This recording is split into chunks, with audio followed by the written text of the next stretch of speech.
Welcome to Life Stories Network, where real emotions and unforgettable lessons come alive.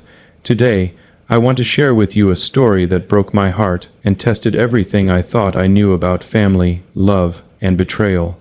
I never thought I would be standing over the grave of my only son. He was just 15.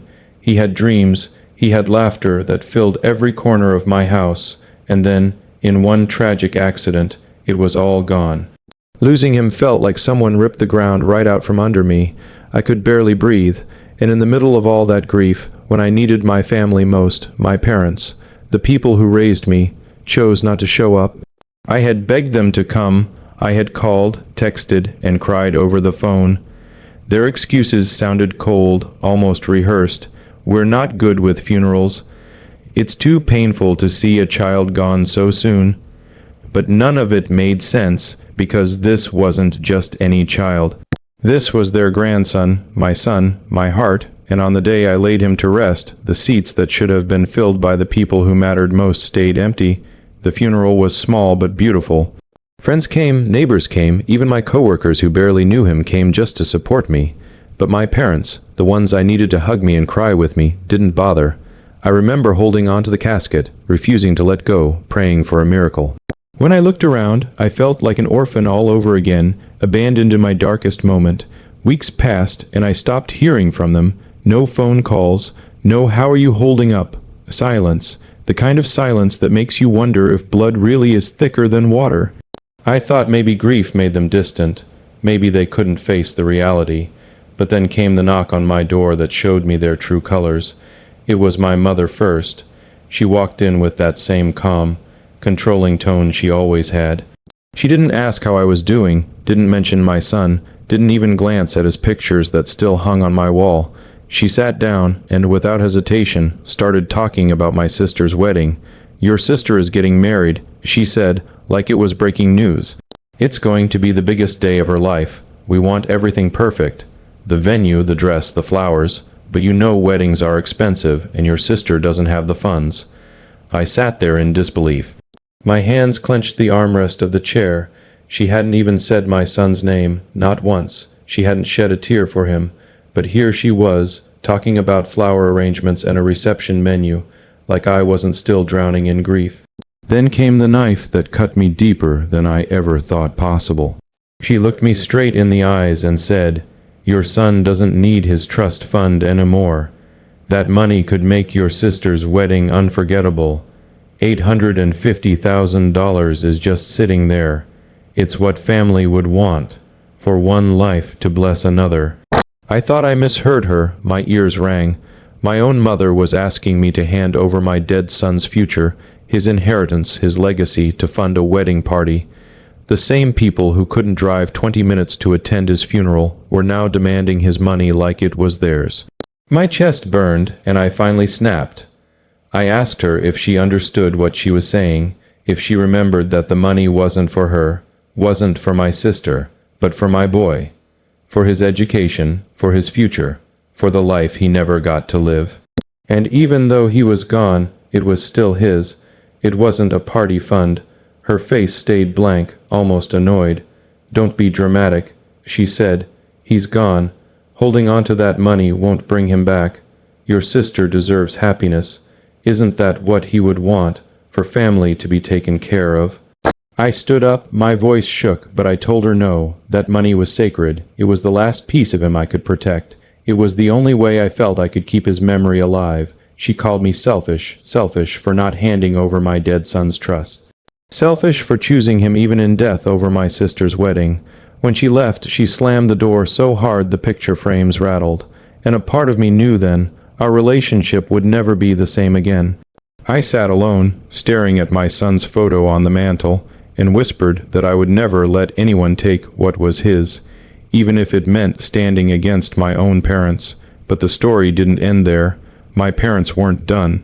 They brought my sister into it. She came crying, accusing me of ruining her wedding, saying I was holding on to money I didn't need. She told me my son would want her to have it, that I was stuck in the past. Her fiancé even stepped in, but in a way none of us expected, and what happened next shocked everyone.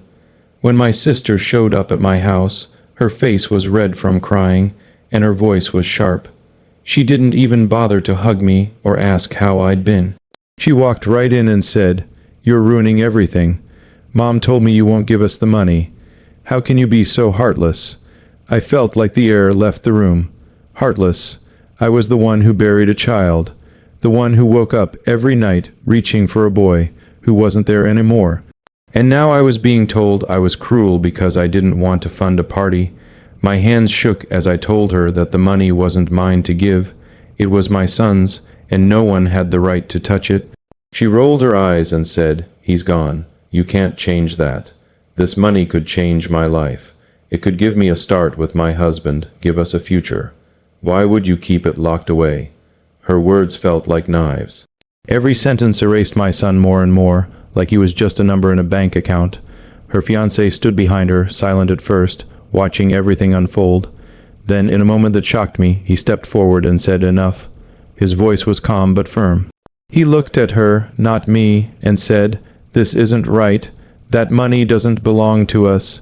It belongs to her son. I don't want our wedding to be built on his grave." My sister froze. She turned toward him, her mouth open in disbelief. She started whispering, begging him to stay out of it, but he shook his head. "I'm not marrying you with this hanging over us," he said. "Your nephew deserves respect, even in death. If you can't see that, then maybe you don't deserve the wedding you're dreaming of." For a moment, I didn't know whether to cry or breathe.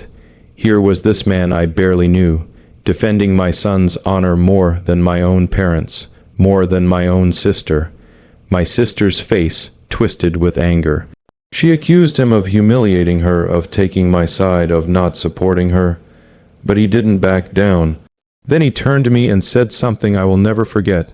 "I'm sorry for your loss. I know I'll never understand your pain, but I want you to know I respect your decision. That money is untouchable. Don't let anyone tell you otherwise."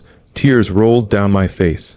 For the first time in months, I felt like someone finally saw me, finally understood. It wasn't about the money. It was about respect, about protecting the little I had left of my boy, and it took my sister's fiancé, a man who wasn't even blood, to remind us all of that. My sister stormed out of my house that day, slamming the door like my mother had. I knew our relationship was broken, maybe beyond repair, but for once, I didn't feel guilty. I didn't feel selfish. I felt strong, like I was finally standing for something that mattered. The days that followed were filled with silence again. My parents didn't call. My sister didn't text. The family group chat went dead. It was like I had been cut out completely, but in that silence, I also found peace. I wasn't fighting anymore. I wasn't being tripped. I could grieve my son without someone clawing at his memory, and then something unexpected happened. A letter arrived in the mail, written in shaky handwriting. It was from my father. He apologized for not coming to the funeral. He admitted that he had been a coward, too afraid to face the reality of death. He said my mother pushed him to go along with her plan for the money, but he knew it was wrong. He ended the letter with words I never thought I'd hear. "You are right. Protect his trust. It is his legacy. Forgive me." I cried reading that letter. I held it to my chest, wishing he had said it sooner, wishing he had come to the funeral, but at least I had something. A small sign that maybe not all of my family had turned against me, but my mother was a different story. She doubled down. She started calling me selfish in front of relatives, painting me as the villain who refused to help her youngest daughter.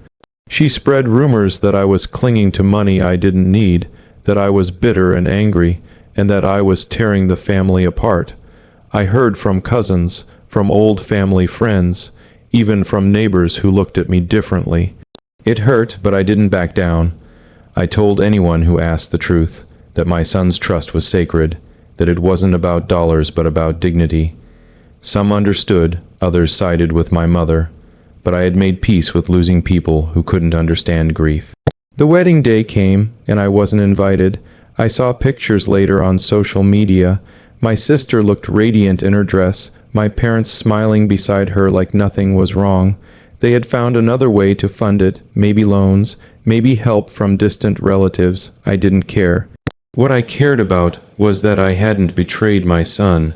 That night, I lit a candle beside his photo.